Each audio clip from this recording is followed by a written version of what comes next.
Hello guys, my name is AY and I'm a tech educator and I teach children, I teach adults how to use technology applications, and in this video I'll be talking about how teachers, education personnel can use AI to foster their presence in class.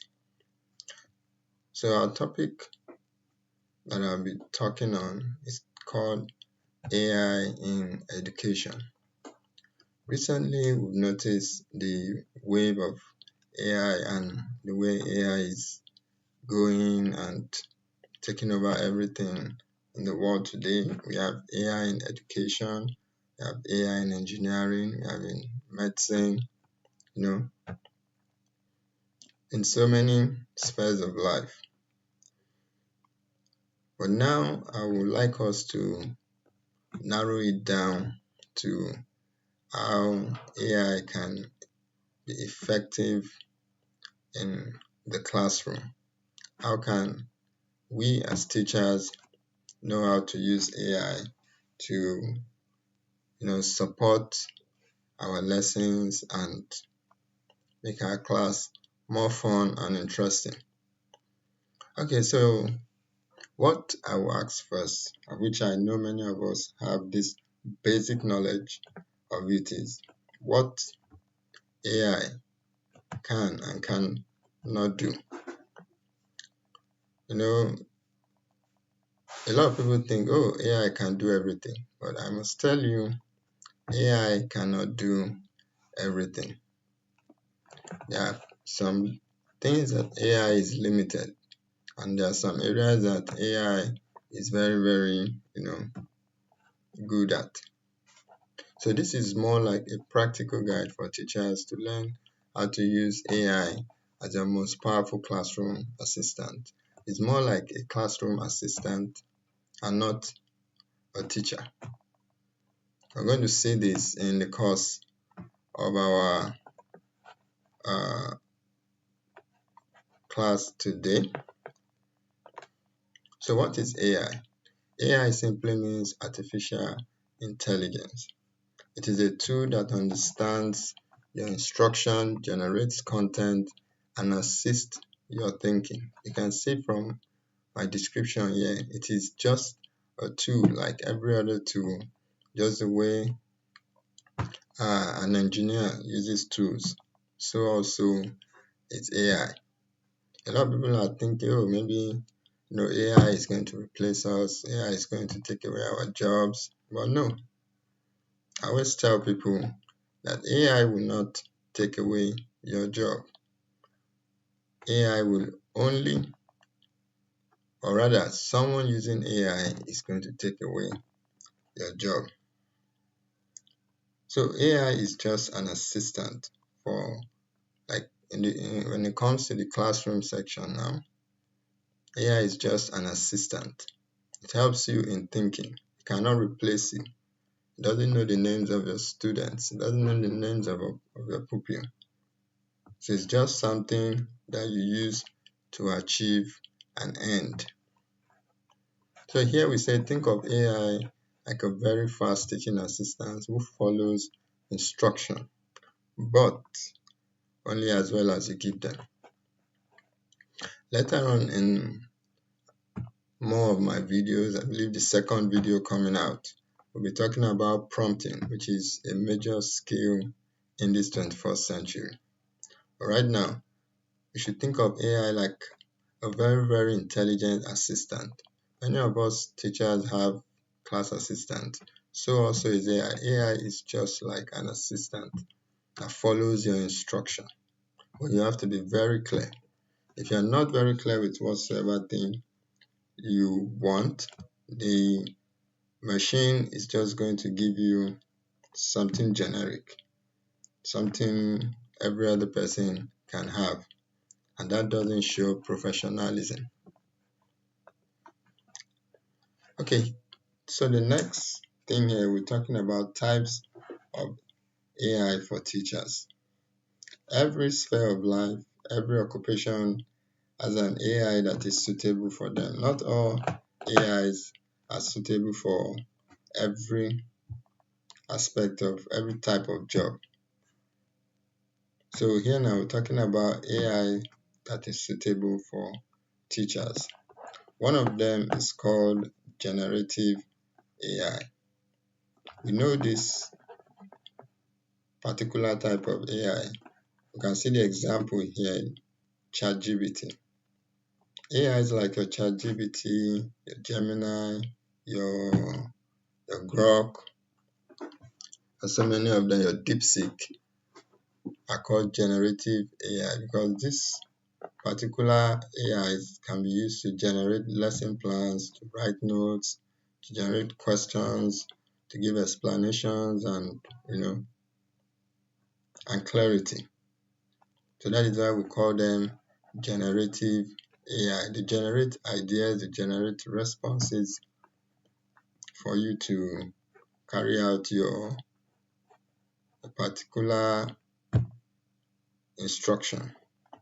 The next one is the assistive AI.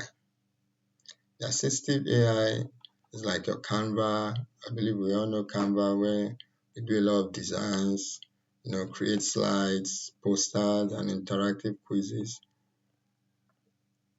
There's an AI there that you can use to do this. Though it was recently that Canva included AI. Formerly, we generate everything manually. But now the AI can help you to give life to your lessons. Like now, if you create a lesson on photosynthesis, you can go to your Canva app and tell the AI to generate pictures that will assist your lesson, or that will portray whatsoever thing you're trying to show your student or make them understand.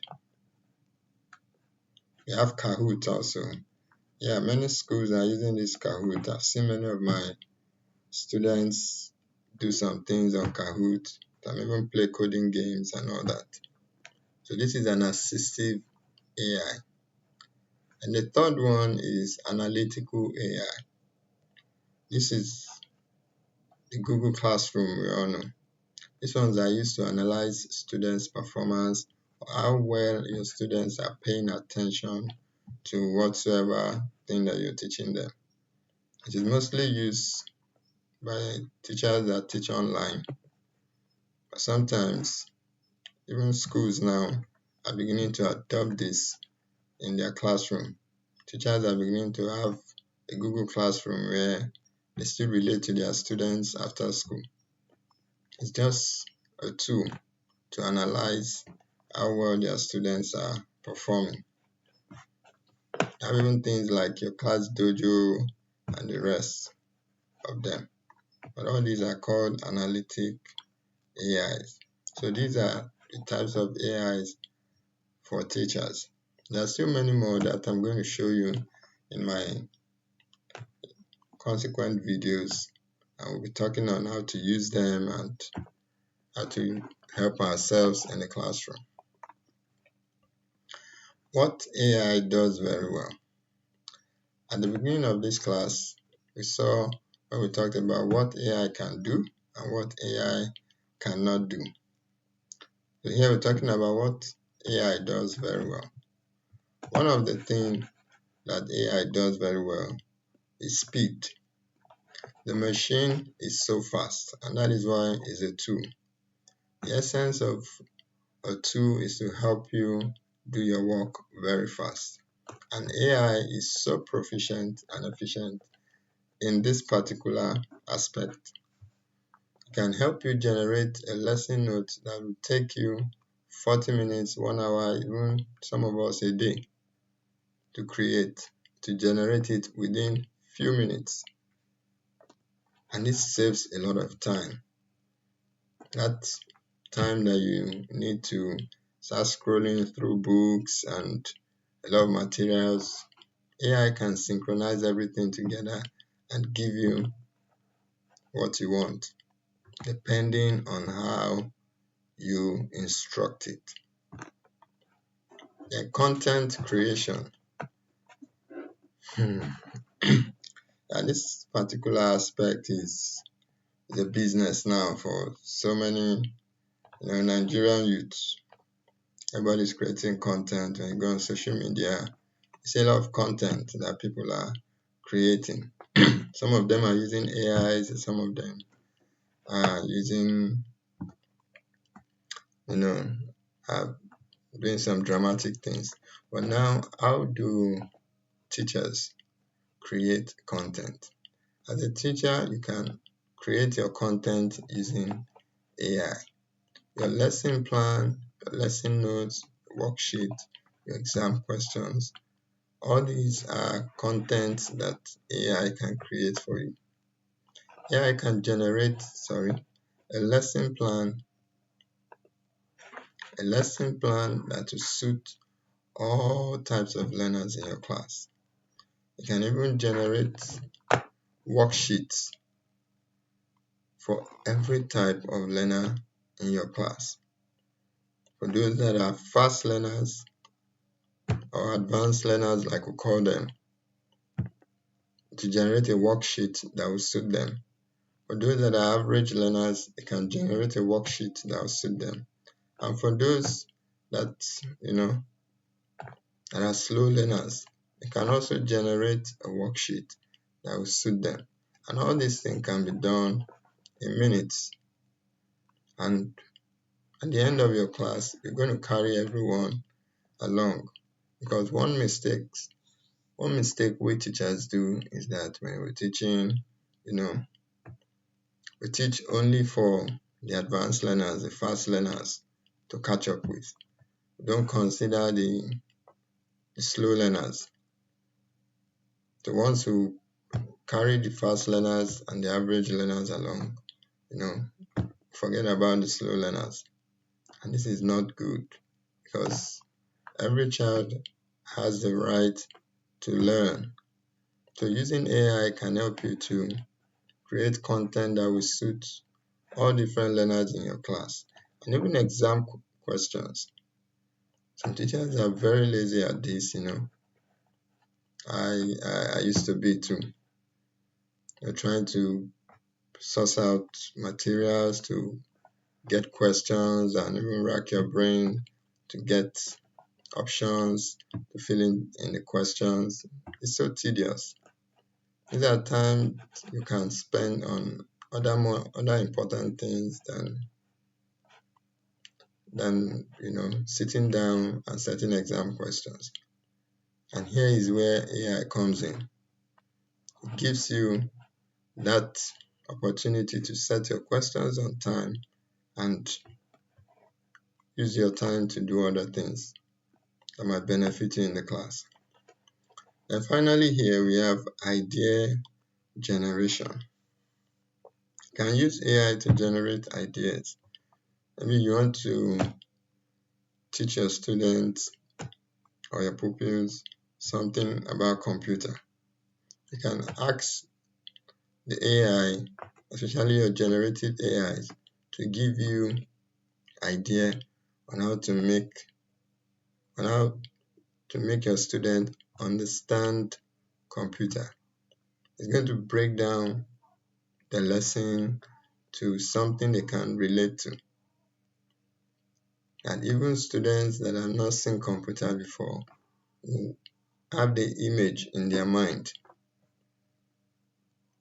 So AI is very, very good in this aspect when it comes to idea generation. You can tell the machine, generate 10 ideas for me on how I can teach my student photosynthesis. It's going to give you so many examples that your students or your pupils can relate to. So here, we're back to what we started with. What AI cannot do. Yeah, some people will say what God cannot do doesn't exist. But here, what AI cannot do exists. So number one is it doesn't know your class. AI doesn't know your class, it doesn't know the children, it doesn't know their temperament, doesn't know their age, their level, or even their ability. You, the teacher, is the one that knows everything about your class. You know your students, you know their behaviors, you know what touches them. So AI doesn't know all this. And that is why I doubt when they say, AI or robots are going to replace teachers in the future. I wonder what kind of children we'll be raising. Alright, number two says it can be wrong. Yes, some of us see AI as God. AI is not God, so it can be wrong. That is why, as a teacher, as a professional teacher that you are, once you use AI to generate a content, never forget to review it, inspect what it has done. Just like we said, it's an assistant. When your assistant does something, you as the main teacher in the class should inspect it and see if there are errors that can be corrected. So also in AI, you should look through what it has done and see if there's anything you can tweak to favor your pupils.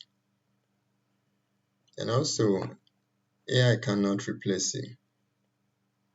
Yes, AI cannot replace me. Yes, AI cannot replace you because AI cannot manage the behavior. It cannot understand emotions. Even though, yes, trying to build it, upgrade on this, improve on it to make it look like human, pending when they achieve that goal. I must tell you, it cannot understand human emotion. It can talk about it, it can give you ideas, it can give you clarity, but the machine doesn't know how to relate to a child, and that is, or how to build relationship with a child. It doesn't know that yet, and that is why you as a teacher is the boss of your class. AI is only assisting you. If you have a child that is throwing tantrums in class, you can ask AI, what can I do when a child keeps throwing tantrums or is unsettled? It's going to give you so many ideas that you can come up with. Maybe, okay, or calm the child, or if you want to punish the child, make sure the punishment is something reflective, such as it's only going to give you ideas. It cannot tell you, oh, wait, let me come and speak to the child myself. AI cannot do that. Okay, furthermore, we're talking about poor prompt versus smart prompt. Like I said earlier, one of my videos or the next video coming out is going to be on prompting. This is a very important skill, and I must tell you, as a teacher, you need this skill, so you have to watch that video. But right now, we're just going to brush it and see what it entails. So here we have a poor prompt versus a smart prompt. A prompt is just an instruction you give to an AI. That is as simple as that. So when we'll be talking about prompting, we'll be talking about the features. What are the things that should be present in a smart prompt? But here we're talking about a poor prompt. Look at it here. It says write a lesson on addition. This is a poor prompt, and this is what most of we teachers and education personnel do.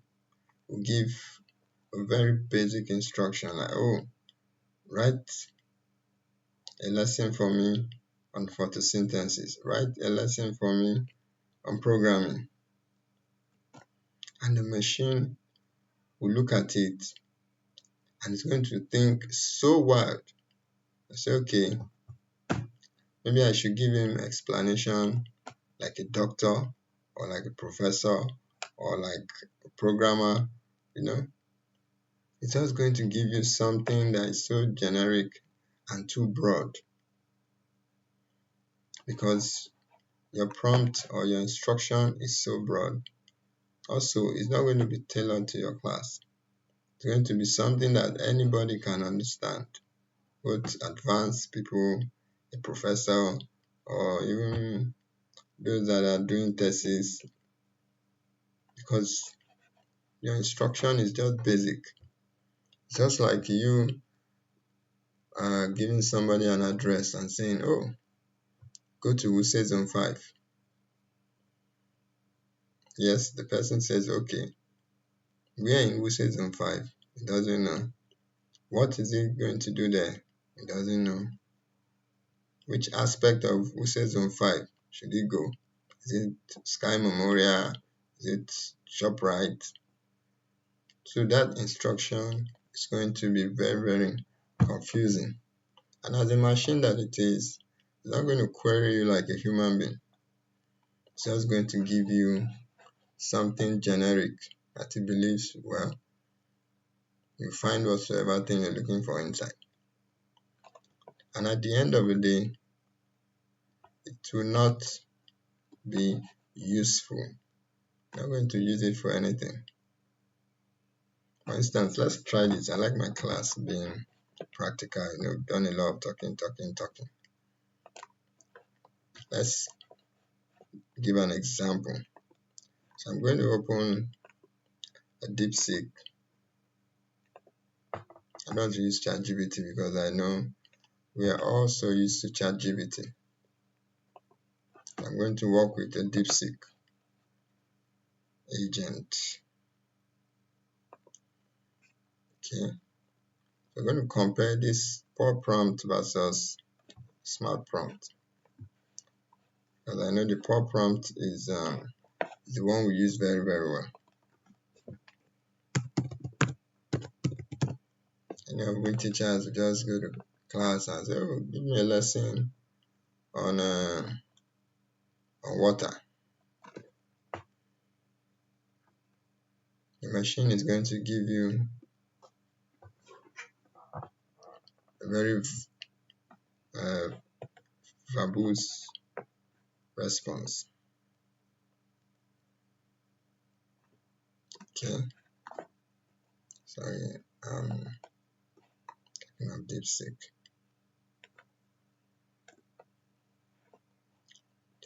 AI.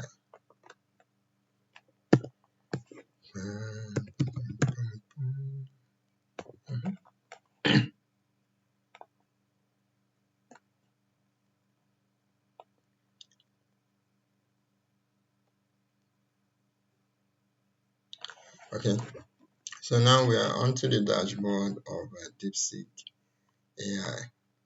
So I'm going to compare these two prompts now. First, let's start with the poor prompt. Write a lesson on addition. Okay, so I'm going to tell DeepSeek, I say, write a lesson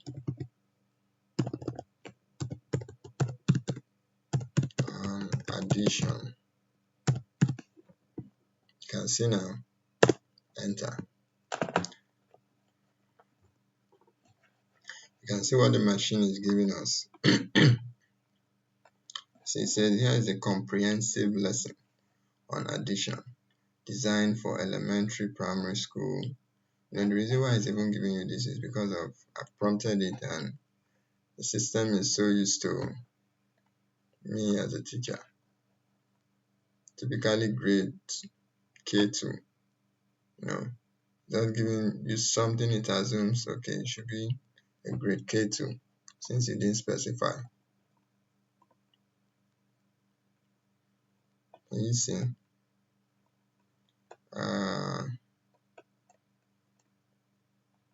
No, I don't want a machine that knows me. I think this one knows me, so it's giving me something that is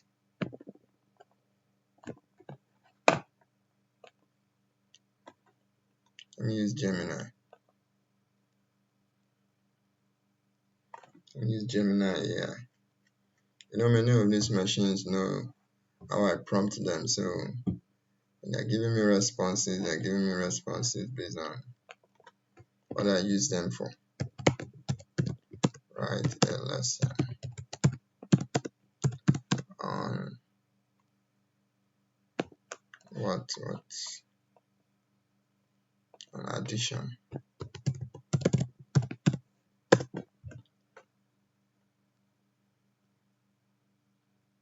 Okay, so you can see now, see what Gemini is giving me.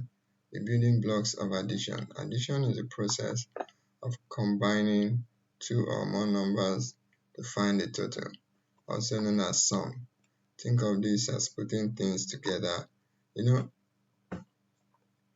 Even this presentation can be used by a secondary student or even a university student.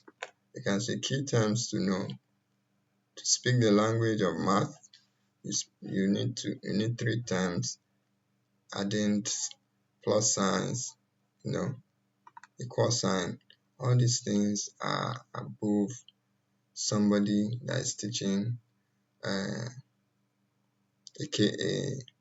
K2, maybe you're teaching a year 3 or a year 4. You can't give them this. Visualizing addition, the number line method. You can't start teaching a child in year 2 number line method.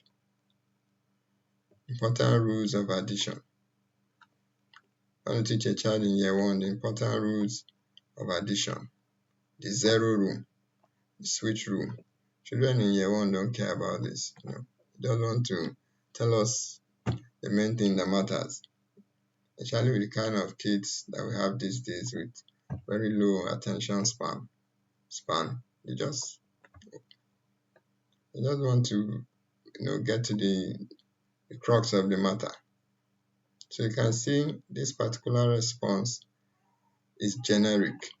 Anybody can use this, and it's even above somebody that is teaching a year 1 or a year 2 or a year 3, even a year 5, because it's still basic.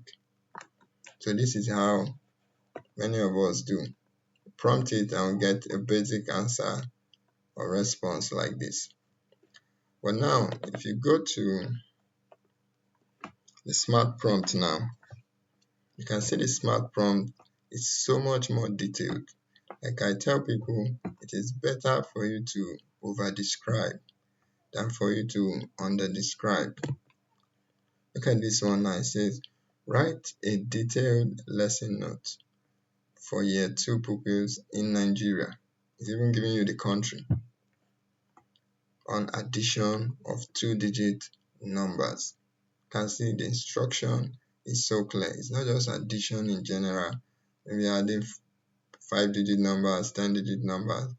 That's giving it a clear instruction on 2-digit numbers. It says use simple language, real life examples like buying biscuits or fruits. There's nothing an AI likes than you giving it a sample example. It gives the machine clarity on what you want it to, produce as an answer or a response. And include class activities. You can see that whoever sees this prompt knows it's a professional teacher that is prompting the AI. The AI itself knows, okay, this person must be a professional teacher. But on the other hand, it believes, this person can be anybody. It can be an engineer asking to know what is addition. It can be a tailor. Well, once it sees this, just like you saw when I opened DeepSeek, because of the way I've prompted over time, the machine knows how to answer my prompt. Because one thing you should know about this machine is it studies you, it studies patterns.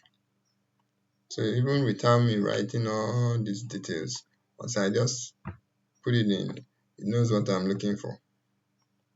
So now we're going to pick this prompt and use it on our Gemini. So let's see how it's going to work on our Gemini. Okay, Control C. Sorry, the lesson will soon be, this video will soon be over because I don't intend it taking too much time, but I want it to be practical. I don't want us to just do talking. So you can see now, I pasted this on my Gemini AI and I'm going to prompt it for a response. Okay, so go. You can see now it knows I'm talking about a lesson note, not a lesson. I'm talking about a lesson note for a year 2 pupils. When we talk about prompting, we're going to be talking about context. You can see here now 2-digit numbers, and the machine has so much clarity that it knows what to look for. Addition of 2-digit numbers without regrouping. Now it knows, okay, it's teaching a year 2 child. There's nothing a year 2 child is doing with grouping and all those things. They don't care about those information. All they want to know is tell us what addition is. And learning objectives. You can see this is a lesson note pattern. Identify tens and units in 2-digit number. At the end of the day, at the end of the lesson, pupils should be able to arrange numbers correctly in vertical format.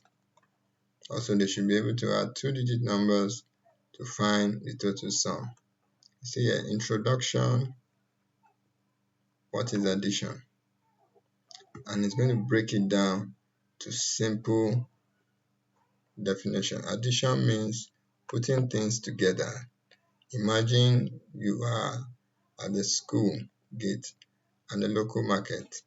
You can see here now, putting things together. It wasn't as, cumbersome as the first prompting we gave that was generic. So imagine you are at the school gate or local market. You have 12 pieces of gala. Your friend gives you 15 more pieces. You can see these two now are 2-digit numbers. To know how many you have in total, we add them together. Every child in your class, every Nigerian child in your class knows gala. So when they hear 12 pieces of gala, 15, somebody gives me 15 more, they can relate to this. Tens and units. Now it's talking about tens and units. Before we add, we must arrange our numbers, in their houses. You can see the explanation it gave. In their houses. Every 2-digit number has a 10, which is T house, and a U, which is a U house. So you can see how we broke it down to their level, to something they can relate to, how to add step by step. You can see, you see how the machine broke it down? Step 2, add the units. Real life example, I gave another real life example, the biscuit shop. Ayo went to shop, I don't know why it's actually using my name. Ayo went to shop to buy snacks for his break. You can see it's breaking it down to their level. That when you study this, I'm going to give you a presentation as a teacher, you'll be so grounded and so, filled with so many ideas that you break down these terminologies for your pupils to understand. Activity. You can see the activity he gave. Pair work, summary and conclusion. And it even gave homework. So if you as a math teacher, you're going to teach addition, and the machine gives you this. Come on, you guaranteed your lesson is going to be very, very interesting. So you can now see the difference between the various types of prompting and the advantage.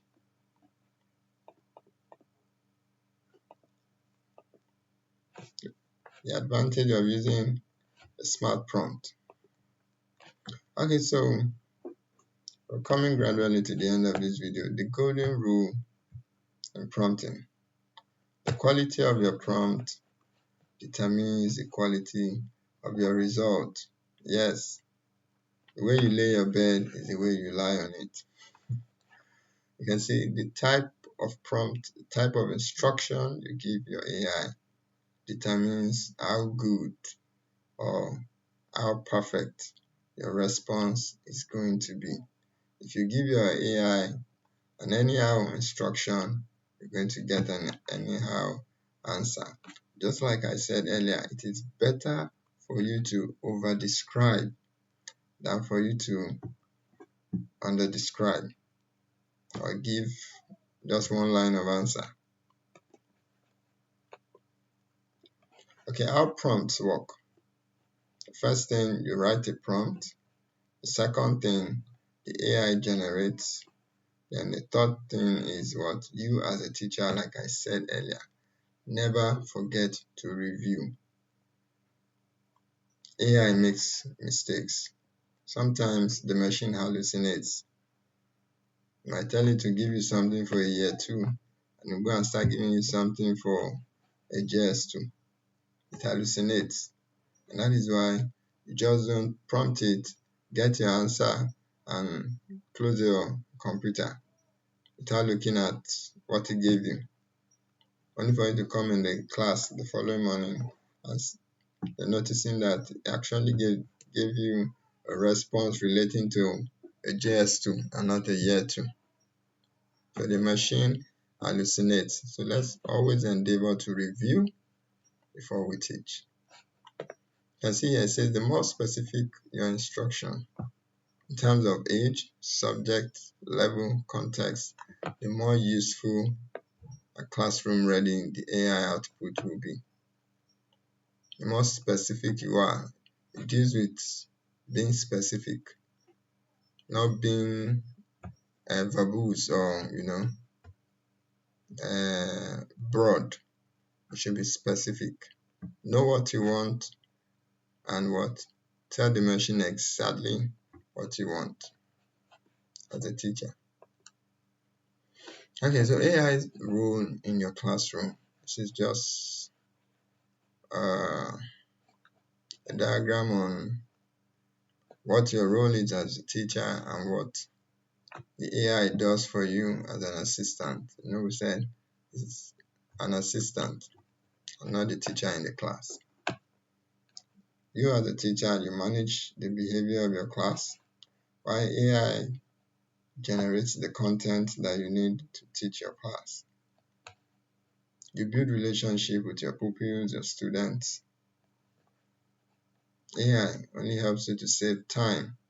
At least when you can generate content for your lessons, for your rubrics, your exam or assessment so fast, you have enough time in your hands to look at, to focus on building relationship with your pupils and know, which child is struggling or which child is advancing. Instead of you burying yourself in book all day trying to source out lesson notes and lesson plans and questions, assessments, the AI has already done this for you. Then you as a teacher understand the emotions of your pupils and students. AI can only provide ideas for you.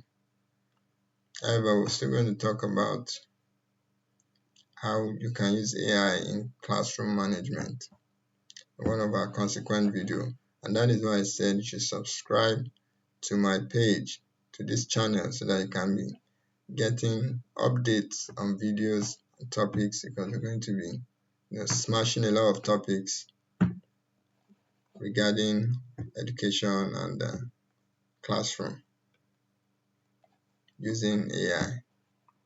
Then you make the final decision. You are the boss of your class as a teacher. You own the class, not AI. AI doesn't own anything in your class. It is just an assistant. So that is why when it gives you when it gives you a response or an answer, or you use it to generate content or exam questions or assessment questions, never forget to what? To review. Always review. There was a time I prompted an AI to give me exam questions for year 2. Yes, it gave me the exam questions concerning the topics I gave it to to do, but only for me to notice all my answers in the option were just A. And because I didn't review, I just took everything once and I submitted it to my HOD and I gave it to my students. The next thing, the smart students in the class were able to detect this and they were not even reading the questions again. They were just ticking A. When they read the first one, they noticed the answer was A. The second one, the answer was A. The third one, the answer was A. They just started circling A. And we're even telling other kids that, oh, the whole answers were A. The whole answer is A. So just continue ticking A. And it didn't really go down well with me. But assuming I checked what the machine gave me, I reviewed it, I will notice this, and I'll go back and prompt it and say, oh, mix the answer options. And it will now scatter the answers into different parts. So please never forget to review whatsoever the machine gives you. The machine hallucinates, like I said. So AI is a powerful tool, but you remain the teacher. AI handles the heavy lifting of content creation so you can focus on what only humans can do. So please don't do what AI can do. And because AI cannot do what you can do. So let AI do what it can do while you do what you can do. So AI helps you take away the burden of creating content for your class, like your lesson notes, your lesson plans, your questions, and so on. While you focus on delivery, you focus on relationship with your pupils, you focus on classroom management. So you can see the advantage of this machine. I do tell people being alive in this time is a gift because AI has made so many things so easy that we don't have to stress our brain anymore. Compare yourself to teachers of those days. They had to read books, go through materials, all because they want to talk about a particular topic in the classroom. But now you have AI doing that for you. So you are still the most important person in the classroom. Never forget that you as a teacher is so important in the classroom. No matter how advanced AI is, even though they're trying to make it place teachers, I believe the teacher is more than just a worker. It's a guide. It's like a spiritual guide, which AI doesn't have a spirit. So I don't think it can be a spiritual guide. Okay. So quick check here. So the things we've learned and I'd like us to reflect on is your main tool. So what type of AI will you like to use as a teacher, or that is more easy for you to use? You should think of that. Some people like ChatGPT, they used to it, prompting ChatGPT. Some people like Gemini, some people like Grok, some people like DeepSeek.